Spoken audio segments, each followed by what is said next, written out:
goo. De nos jours, les effets spéciaux sont virtuels, numériques, mais dans les années 70, faire voler un vaisseau spatial, c'était pas aussi évident.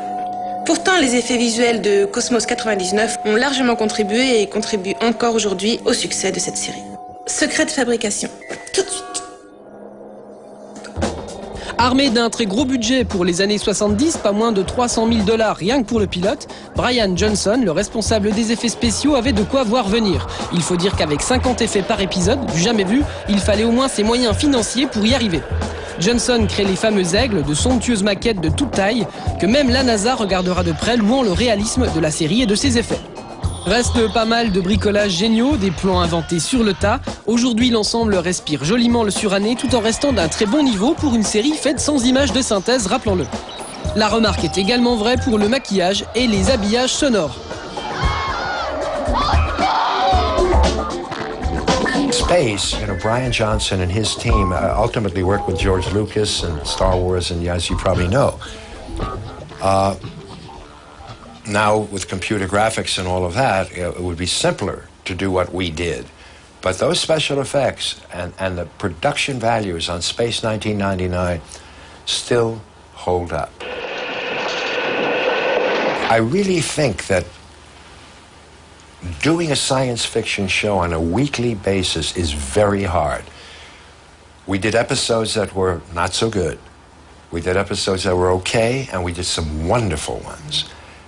Which is, you have to be proud of that because it's so hard. I mean, you see movies that take 6 months of pre-production and storyboards and building of models, a year and a half. I mean, Titanic was preparing for a year before they turned the cameras. We finish a show, we'd start another one the next day. I mean, think about it. Prêt à la mise à feu. Priorité numéro 1 aux techniciens des plateformes de lancement. Les unités ennemies approchent à la vitesse 24.22.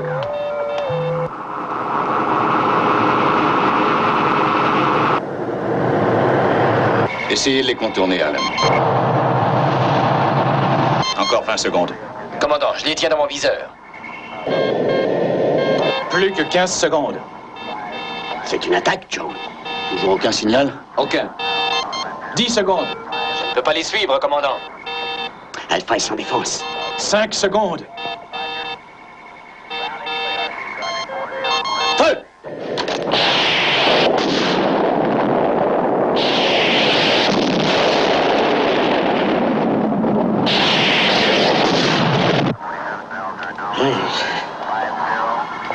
Félicitations, Alan.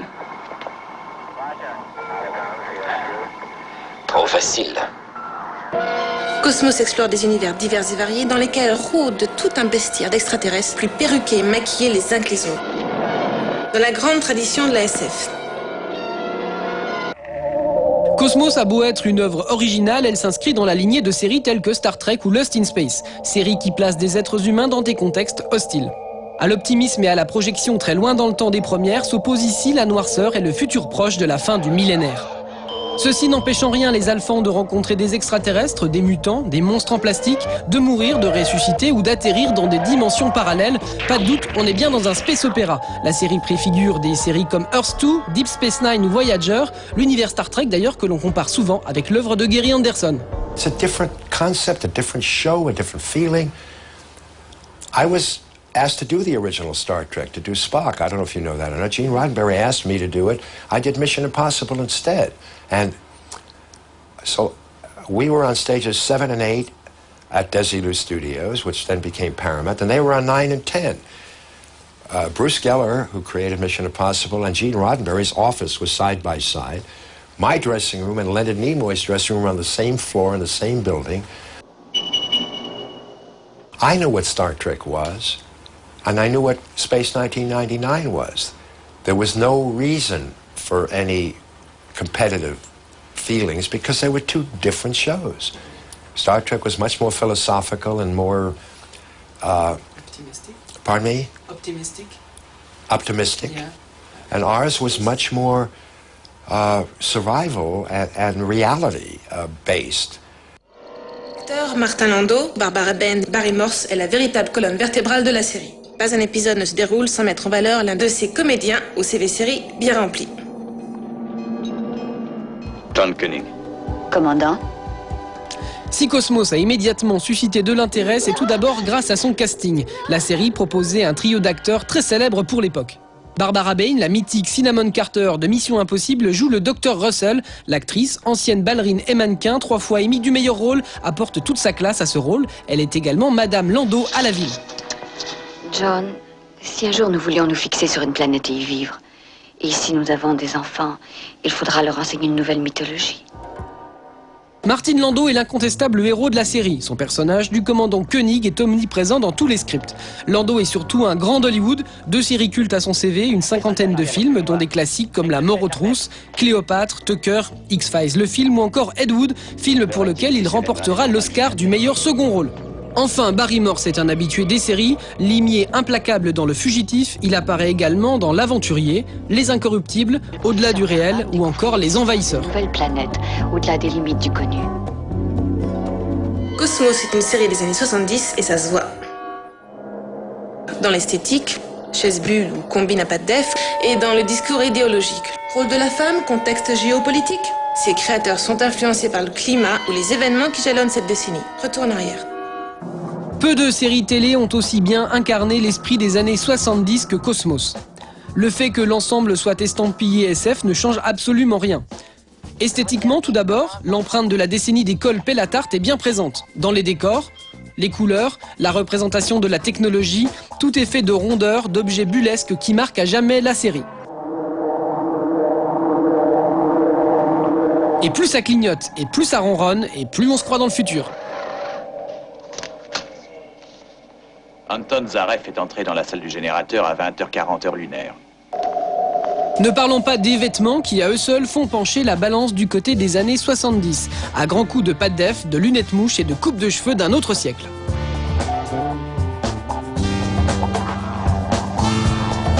Commandant Koenig, nous nous poserons à Alpha à 23h35 heure lunaire. The only real vivid colors were the sleeves. Everything else was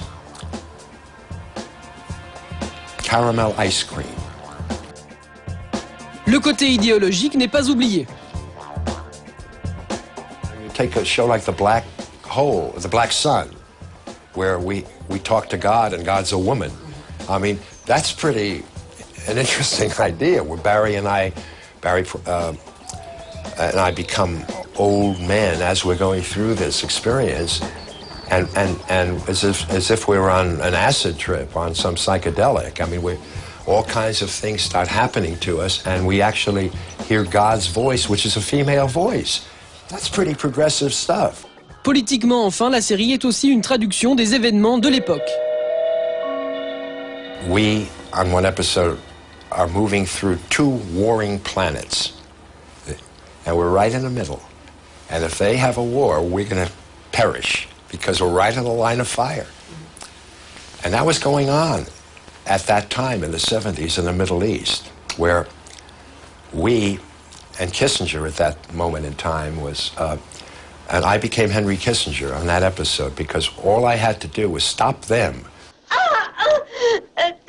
Non, ça suffit, écoutez-moi. La seule chance que vous ayez de vivre est d'essayer d'apprendre à vous aider, d'essayer de bâtir une société. Ils ont détruit l'appareil qui contenait les gènes.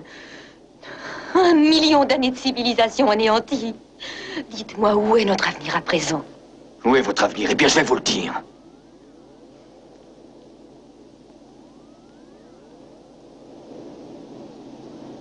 Venez.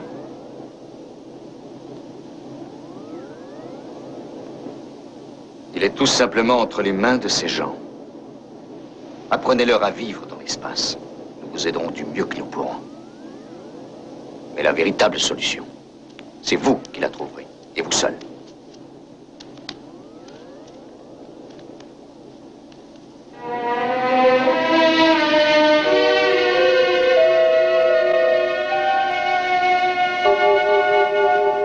So we took a news event right at that moment in time and petitioned it to a writer to write that concept. And within 3 weeks, we had that script, and we were shooting it while that was still going on. people often say, are they going to, maybe they should redo Space 2009. In other words, I think it's highly improbable.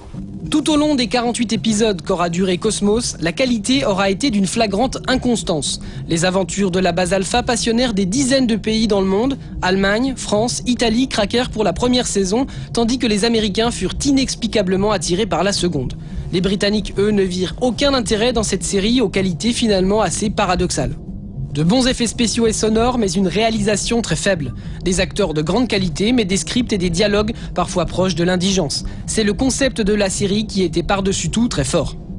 Comme toute bonne série culte, Cosmos a ses secrets de production, ainsi on ne saura jamais pourquoi la série s'arrête brutalement, sans véritable fin, après 2 saisons d'inégaux mais loyaux services. There's no end to space? Well, there's no end to space, is there? It's infinite.